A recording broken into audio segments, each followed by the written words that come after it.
DLENC 2023년 상반기 실적을 스루풋 회계로 분석하고 연말 매출액을 예측해 보도록 하겠습니다. 매출은 1.3% 증가했고 영업이익은 69% 하락했습니다. 포괄 가공비 배부 재고자산 회전율은 3회전으로 산출이 됩니다. 그리고 전년도 2022년도 분식회계 개연성이 있다 라고 판단이 됩니다. 내용이 좋았다고 생각하시면 구독, 좋아요 부탁드리겠습니다. 먼저 원가회계 손익으로서 매출이 2조 5천억 원대를 달성했는데 1.3% 증가했어요. 포괄 가공비 배부 재고자산은 건설업의 특징인 계약자산 또는 그 미청구 공사를 포함한 재고자산이 되겠습니다. 이게 19.2%가 증가했습니다. 여기에서 제가 손익계산서만 이렇게 보고서 이 스케tip시즘 이런 말씀을 드리지는 못하는 수준이지만 분석 결과에 결국 의견이지만은 손익계산서를 그 분석한 결과로 다시 이렇게 제가 구성한 표로 본다 그러면은 매출이 조금 오른 식으로 된 게 포괄 가공비 배부 재고 자산은 계약 자산은 어떤 그 공정 진행도가 아직 미청구 공사지만은 어느 정도 진행이 더 됐다 해가지고 매출을 인식하는 방법입니다. 미리 때문에 실질 성과는 이게 매출이 증가 안 할 수도 있다. 그러니까 이 19.2% 거의 20%나 그 이 가공비 배부 재고 자산이 증가했다는 얘기는 평가액을 높게 해가지고 매출액을 더 늘렸다. 이 건설업인 경우에는 이렇게 좀 매출을 미리 좀 잡는 거, 좀 속된 말로 부풀렸다.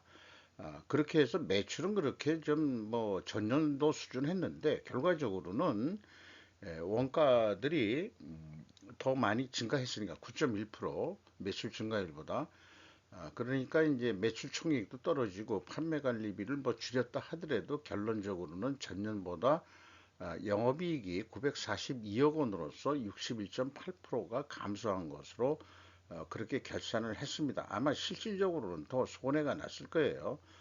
영업이익이 줄었을 겁니다. 저는 그렇게 판단을 하고 그 왜 그렇게 판단을 했는지 좀 진행을 해 보도록 하겠습니다. 이 스캡티시즘이라는 것은 이제 회계 분야에서 감사 분야에서 특히 전문적 의구심이라고 번역을 하고 있습니다. 상장사 협의회 그 이 감사사 양성 과정에서 좀 그 배워본 그 용어이기도 합니다. 어, 무죄 추정의 원칙 대 유죄 추정의 원칙에 대해서 제가 좀 정리를 한 건데, 저는 그 스루프 분석은 유죄 추정의 원칙을 가지고 이 분석을 한다는 거, 그 오른쪽에 쓴 것이 이제 그 저의 그 분석하는 입장이라고 보시면 되겠습니다. 스루프 분석 결과를 미리 말씀드리면은 매출에 비례하는 매출 재료비는 6.8%가 증가했어요. 그래서 재료비 및 외주비, 건설업은 외주비를 그 변동비 성격으로 간주를 합니다. 그래서 5.3%가 더 증가했기 때문에 여기로 봐서 재료비 가격, 그러니까 원재료, 자재비 가격 및 외주비가 상승했다라고 일단 추론을 합니다.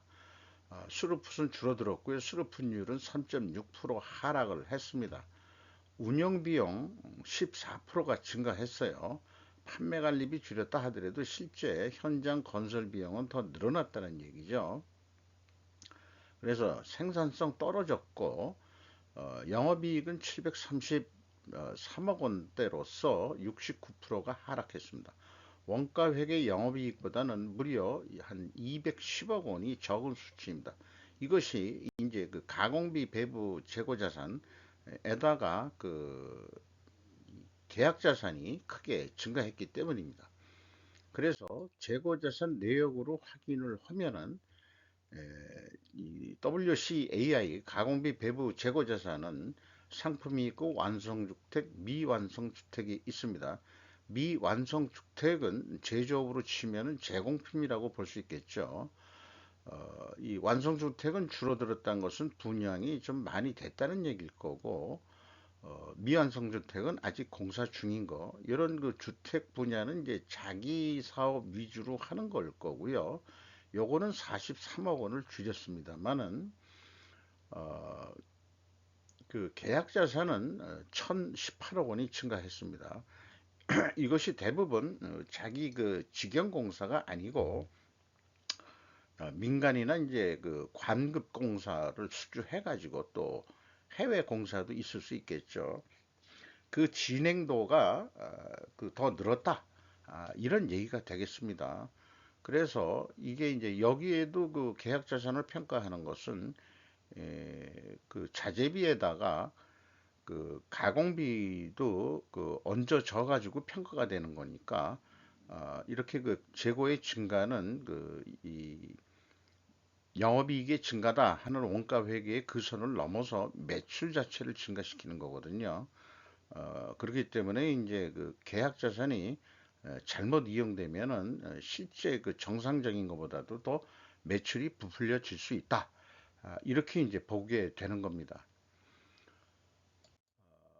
비용의 성격적 분류라는 것 때문에 이 스루프 회계가 분석이 가능해졌습니다. 제가 한창 그 고민하고 있을 때 재고자산 명세에는 착상이 났었습니다만은 더 이상 그 진행이 안 됐을 때 발견된 것이 이 비용의 그 성격적 분류인데 그나마 제조 원가 공시가 그 제외가 되면서 외관법에서 나머지 그 주석에서 이런 비성분이라는 것 때문에 좀그 스루프 분석의 그 실마리를 찾을 수 있었던 그런 내용을 좀 더 오늘 그 좀 말씀드리게 되네요. 그런데 이게 2023년도 상반기에 이렇게 그 이 회사가 공시를 한 내용입니다. 저는 이거를 MC 매출원가 재료비하고 운영비용 어, 이렇게 두 가지로 디커플링을 합니다. 그래서 분석을 하는데 이 회사는 그 어저께 제가 분석한 동부건설처럼 재고자산의 변동, 많이들 다들 하는 어떤 원칙을 깨고서 재고자산의 변동 범위를 그 매출원가에서 생략을 하고 있습니다. 그러면은 재료비에 일반 다른 제조업이나 이런 데서도 간편하게 표현하려고 재고자산의 변동 금액이 이 재료비에 들어가 있다라고 간주해 볼 수도 있지만은 좋다. 당신네들이 얘기한 대로 원가 회계 세계에 대해서 당신네들이 반란을 일으킨 거라면은 스루프 정신이 들어가 있는 것으로 인정을 해서 그대로 수용을 해서 분석을 해보겠다라고 생각이 들었습니다. 여기 위에 써 있는 내용을 미리 말씀드리면은 비성분 데이터 분석 이전에 전년도 데이터와 상이한 것이 발견이 됐습니다. 갭만큼 영업이익이 조정되었다고 판단이 되고요.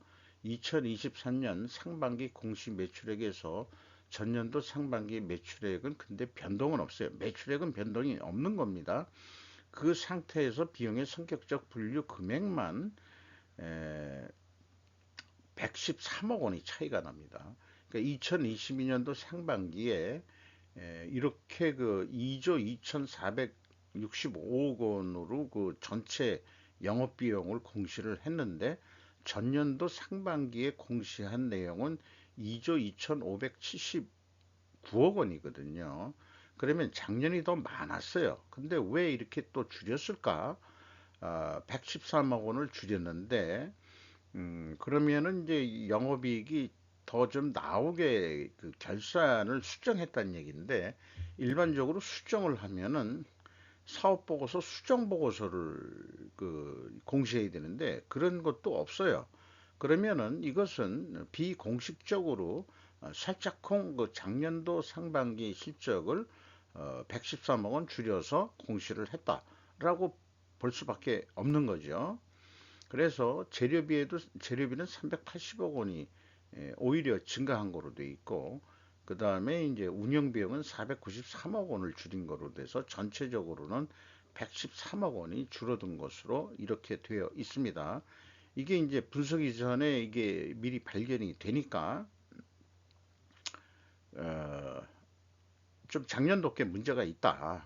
이건 어떠한 설명도 없이 떡하니 2023년도 상반기 분석 때 이렇게 그 이 전년도 거 비교해서 공시를 하고 했습니다. 근데 이것이 이제 발견이 됐다는 얘기고요. 그래서 이 비성분도 분석을 위해서 다시 재구성을 하면은 어, 이 재고자산 변동금액 없다고 보고 재료비는 이게 투입 재료비겠죠. 건설에 투입된 투입 재료비요. 매출 재료비, 매출에 비례하는 재료비는 아닐 겁니다. 외주비를 그 대부분 이제 자기 그 직영 직원으로 안 하고 하청 그 협력업체들이 많죠. 어, 이게 뭐 거의 뭐 1조 원대들 집어넣고 있는데 금액이 재료비가 11.8% 증가했고 외주비가 4% 증가했어요. 그리고 이 B하고 C를 더한 거를 매출 원가 재료비라고 명명을 해서 6.7% 증가한 것으로 되어 있습니다. 운영 비용은 14%가 증가가 됐습니다.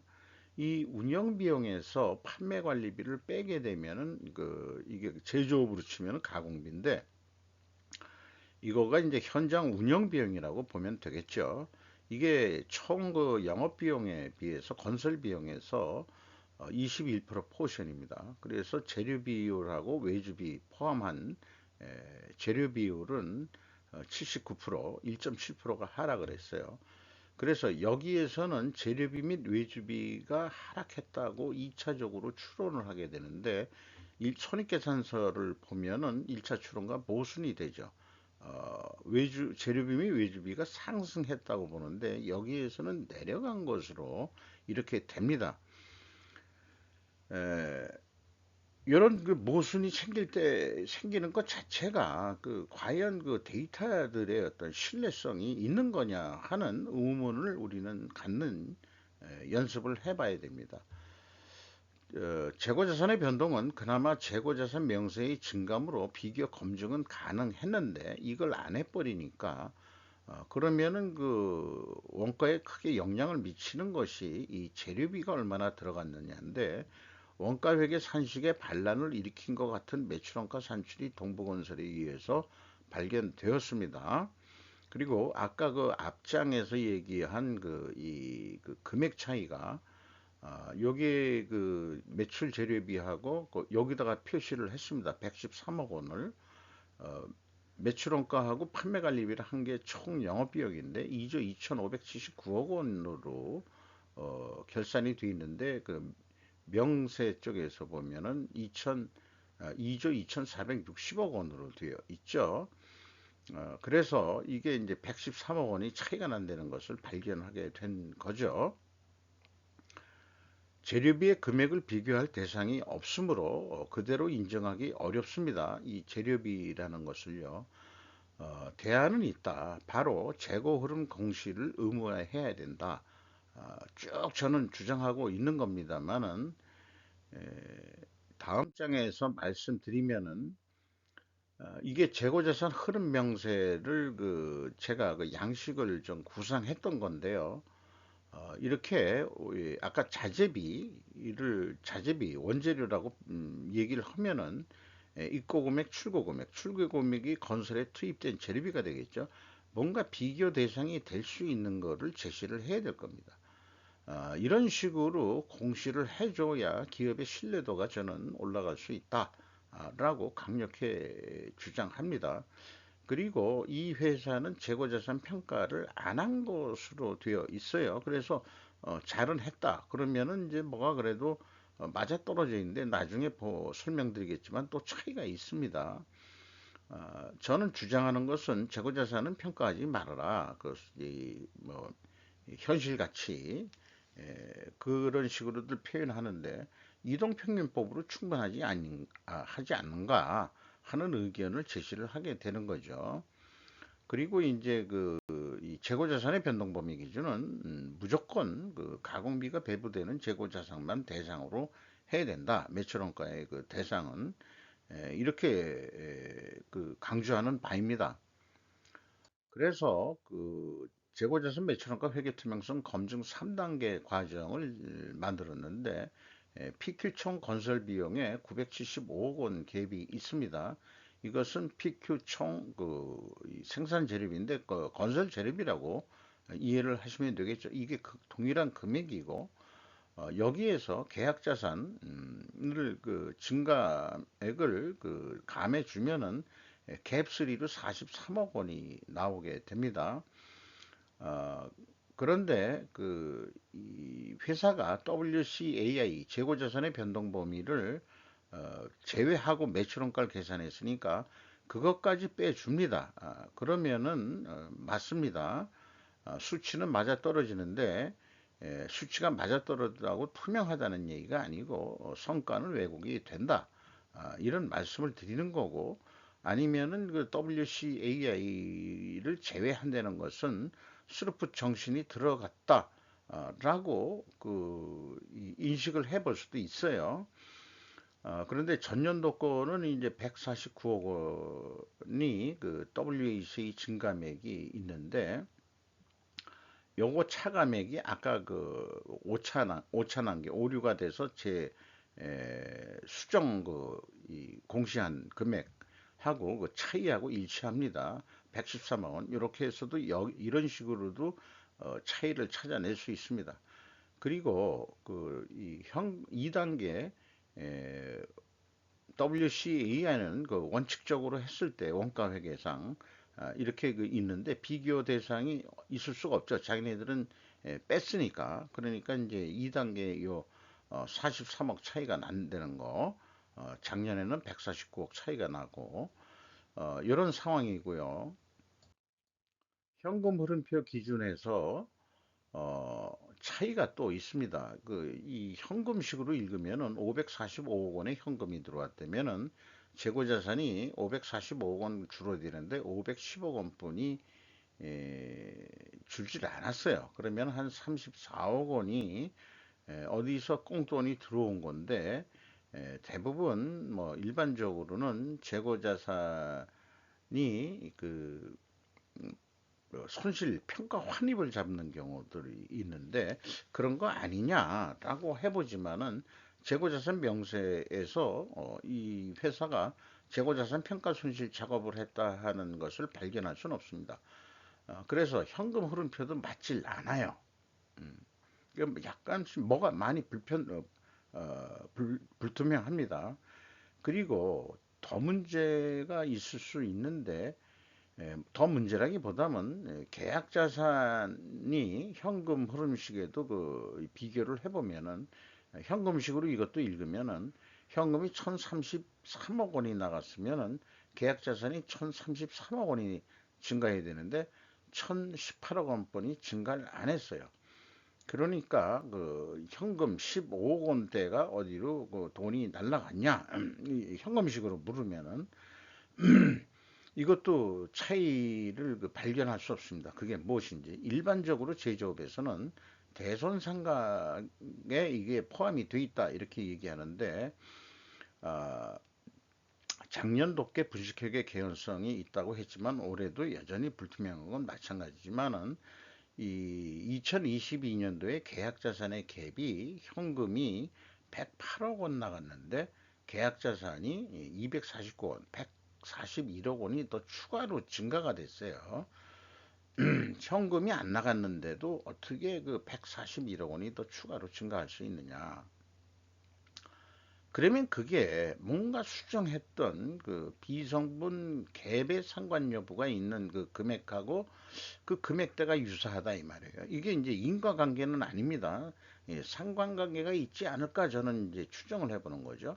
그럼 그거를 제외한 갭2는 27억 7,800만 원이니까 이런 수준이면은 올해 상반기는 마이너스 14억 5,800만 원이지만은 작년도에는 그 플러스 27억 7억 7,800만 원이니까 요 수준이면은 아 이게 대손상각 내지는 대손상각 환입을 잡은 거다.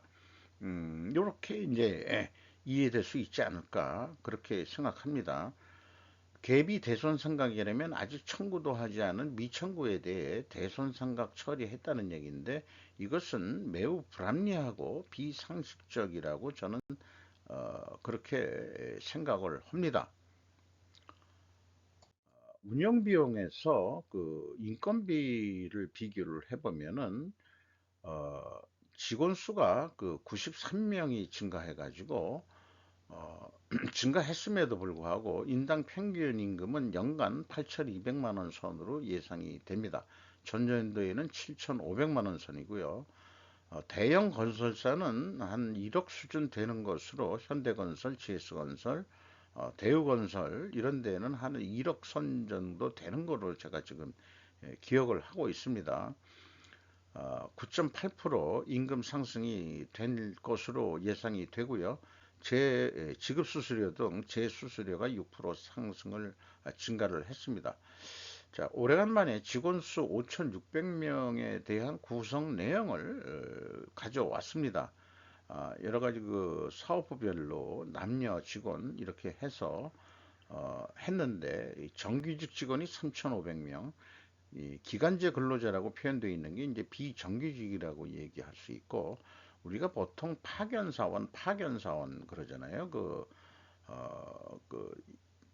뭐죠? 그 인재 파견 회사를 운영하는 데가 많이 생겼는데 보통 1년 단위 계약을 하죠. 그래서 연장 2년까지도 뭐 계약을 하고 그런 경우도 있습니다만은 어,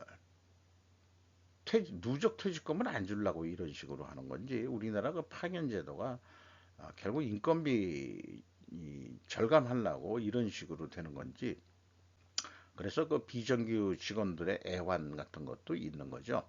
이게 의외로 비율적으로 전체 인원 중에서 62.5%가 정규 사원이고 한 100명 중 63명은 정규 직원인데 37명은 비정규 직원이다.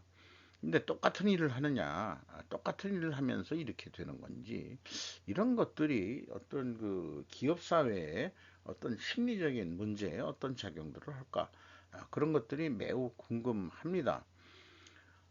여기 뭐 연간급여 총액이라고 표현이 되어 있는데 1인당 급여가 여기 쭉 나와 있고요.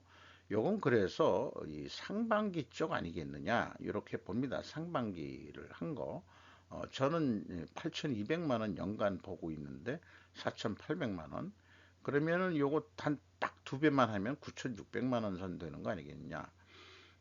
저는 이 그 금액은 에, 비성분해서 그냥 가져온 금액입니다.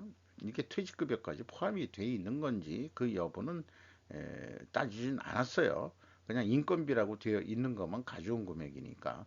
어쨌든 한 상반기 급여가 평균 4,800만 원 나갔다. 이런 것은 이해를 할 수 있겠습니다. 경영평가 지표로 와서 이 포괄 계약자산 포함해가지고 회전율이 3.7회전으로 거의 1회전이 상승했어요. 그리고 스루픈율은 거꾸로 떨어졌습니다. 이렇게 역방향이면은 분식회계 개연성 가정을 합니다. 회사가 반증을 하려고 그러면은 원재료 및 외주비 매입 가격 하락과 수주 판매 가격 하락으로 입증을 해야 됩니다. 그런데 손익계산서 스루프 손익계산서 쪽에서는 상승을 추론을 했었고 그 비성분 쪽에서는 하락을 했었죠. 그러면 이게 비성분의 그 추론하고 같은 추론이 나오게 됩니다. 반중 추론은 지금 그런 상황으로서 모순이 되는 추론을 두 가지 지금 가지고 있는 거죠. 생산성 떨어졌고 이 이자 부채 뭐 비율은 그렇게 높질 않습니다. 그리고 투하자본 이익률 떨어졌고요. 그래서 이 지금 얘기는 어떤 그 통계상의 사분면 매트릭스 표에 역방향 부식회계 개정 회계 과정 중에서 회전율은 상승하고 수루픈율은 하락한 거에 해당하겠습니다. 다시 말씀드리지만 원재료 및 외주비 가격이 하락했고 또 반증하려고 그러면은 판매 가격의 하락한 걸 보여줘야 된다. 이런 말씀을 드릴 수 있겠고, 가정은 반증을 통해서 무효화시킬 수 있을 때까지 유효할 것이다라고 주장하는 바입니다. 또한 제가 이 논리의 그 발전을 위해서 충분 조건 논리라는 것으로 입증과 반증하는 방법론에 대해서 이 표현을 한 거고요. 그 다음에 제조업이라면은 입증을, 투명 입증을 위해서 필연적으로 존재할 다른 결과의 증거를 수량 회전율로 산출하는데 건설업 적용은 좀 난항이 있을 것 같습니다. 프로젝트 건별 뭐 이런 걸 하기 때문에 이게 쉽지가 않은 것 같아요. 그래서 이제 아까 말씀드린 대로 재고 흐름 데이터를 건설업은 확실히 좀 내야 되고, 그 다음에 재고자산 변동 범위를 WCAI로 완전히 표준화해야 된다. 이런 것을 추가로 말씀드릴 수 있겠습니다. 자, 그러면은 원재료 가격이 상승했느냐, 하락했느냐, 반증을 하려면 하락한 것으로 되어 있는데 7.2% 올랐어요. 철근, 레미콘, 시멘트. 자, 그런데 뒤에 리엔씨가 딴 건설회사보다도 더 친절한 것은 매입 비중을 다 소개를 하고 있다는 얘기입니다. 이걸 다 더하면은 39.64% 뿐이 안 돼요. 그럼 나머지 한 60%에 대한 것이 뭐냐? 기타 부분입니다. 자, 건설하는데 이 철근, 레미콘, 시멘트만 들어가는 건 아니죠. 여러 가지 내장재도 많이 들어가고 또 어떤 프로젝트 건설을 한다든가 그러면은 어떤 그 다리를 놓는다든지 이러면 형광류도 많이 들어갈 거고 케이블도 들어갈 거고 뭐 건축 그 건설 그 형태마다 뭐 여러 가지 틀릴 거 아니겠어요? 토목 같은 경우에는 그 도로를 깐다 그럴 경우에는 자갈이나 이런 것도 많이 들어갈 거고 잡석도 들어갈 거고 그다음에 레미콘이 아니고 그 아스팔트 이런 것도 들어갈 거고 말이죠. 그러니까 이것이 이제 다 대표가 될 수는 없을 겁니다. 어쨌든 가중 평균은 그래서 1.9%뿐이는 아니지만 그래도 상승을 했어요. 어쨌든 그 매입 비중 39.64로는 전체를 대변할 수가 없고 그렇다고 모든 기타를 다 어떻게 평균 단가를 산출 있겠는가라고 회사는 주장할 것이다. 그러니까 일반 건설회사들이 대부분 이 정도 수준으로 공시를 하고 있습니다. 자, 그것을 그대로 보고서 가중평균치를 해가지고 수주 판매 가격의 압박률을 좀 정산 이미 계약이 돼 있으니까 정산을 만약 한다는 조건이 되면은 1.8% 정도 더 추가로 인상을 시켜야 된다. 이런 주장을 한다 그러면은 수주 판매 가격은 어떻게 되냐 알 수는 없다. 한마디로 에, 뭐지 투그 분식회계 개연성 가정에 대한 반증은 에, 반증하는데 충분하지 않습니다. 충분하지 않고 실패했다. 이렇게 말씀드릴 수 있겠습니다. 그러니까 분식회계 개연성은 여전히 유효하다. 그 가정은 그렇게 말씀드릴 수 있겠어요. 상반기 실적을 토대로 그 연간 매출액을 예측해 보면은 5조 원대가 될 것 같습니다. 회사가 재고자산 변동 범위를 없이 때문에 동일하게 재고자산이 없는 거로 계산을 했습니다. 그래서 그 1169억 원 정도 상반기가 942억 원 발생이 됐는데 그렇게 더 올라갈 것 같지도 않다 그런 얘기예요. 지금 비례로 봐서는 이렇게 그 계산이 됩니다. 그러면 스루풋도 똑같이 5조 원대가 나옵니다. 그리고 원가 회계 영업이익보다는 좀 적게 더 예측이 됩니다. 그래서 어, 재고 회전율을 7.7회 전까지 2.8% 조금만 더 노력을 해보자. 또 수주 판매를 더 한다는 게 아니고 기존에 계약돼 있는 것을 빨리 그 공기를 단축해 가지고 빨리빨리 그 완성을 해서 2.8% 정도 공사를 좀 더 빨리 끝낼 수 있지 않겠냐. 이렇게 공사를 해서 5조 1388억 원까지 그 매출 인식을 추가로 할 수 있다 그러면은 1150억 원까지 이익을 낼 수 있을 것이다. 이렇게 봐집니다. 동일한 계약액의 원인은 재고자산의 변동이 반영되지 않았기 때문에 그렇다고 봅니다. 그러면은 다음 장에 얘기하겠지만은 그 재고자산 증감에 따른 원가 회계의 영업이익의 증가 감소는 무효해야 되죠. 무효화 되는데 그러면은 그 이 건설 회사 중에서 동부건설하고 DLENC가 원가 회계에 반란을 일으켰다. 이렇게 이제 그 뉴스거리를 만들어 볼 수도 있지 않겠냐 싶어요. 그거 한번 스루프 타임즈에 한번 제 주장을 그렇게 해석을 한다. 그렇게 해서 이슈를 좀 만들어 볼 수도 있지 않을까 생각합니다. 그렇다면은 원가 회계와 스루프트 회계 영업손익도 같으냐 하면은 매출액은 동일하게 나오지만 그건 아니죠. 건설 투입 재료비와 매출 비례 재료비 차이는 상존합니다. 또한 그 가공비가 그 완성 주택하고 그 미완성 주택에 이미 그 평가 금액이 그 현장 가공비가 배부가 된 원가 회계일 거기 때문에 갭은 계속 있다라고 볼 수밖에 없는 거죠.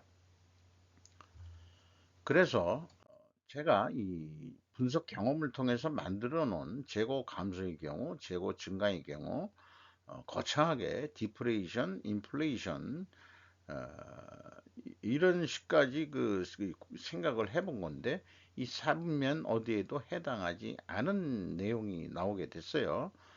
원인은 재고자산의 변동이란 원가 회계 산식을 거부한 것이다.